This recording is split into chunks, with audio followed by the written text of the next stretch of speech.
Welkom by die Sepcast, die tuiste van die nommer 1 netwerk vir jou lewe. Dis waar ons stadiger dink, dieper kyk en ontdek hoe Jesus nie net toegewerk het nie, maar nou werk. Ons noem dit wysheid, maar baie keer is dit net oordink. Jy speel elke scenario uit, jy probeer elke risiko beheer, jy dink en dink en dink.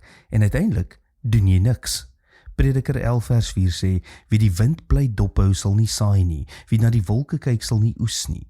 Klink amper soos mense wat die weer dophou hier in Engeland om te besluit of hulle iets gaan doen. Met ander woorde, as jy wag vir perfekte toestande, gaan jy nooit begin nie. Ek het iemand geken wat vir maande probeer besluit het oor 'n skuif. Alles was oorweeg, elke moontlikheid ontleed.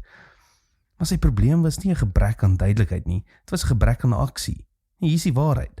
Oordink voel soos verantwoordelikheid, maar dit kan eintlik ongehoorsaamheid wees. Want op 'n stadium vra God nie vir meer analise nie, hy vra vir vertroue. Nou in SA gemeente sê ons is die nommer 1 netwerk vir jou lewe, waar ons nie net dink oor geloof nie, maar dit leef waar ons bly werk en speel. So hier is die praktiese skuif vir 'n nommer 1 netwerk. Beperk jou denke, begin jou gehoorsaamheid, gee jouself 'n tydraam om te besluit, kry wysheid, maar moenie wag vir sekerheid nie, kies 'n rigting en begin beweeg.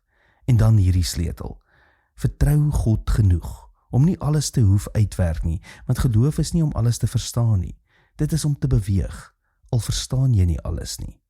Tot môre, mooi loop.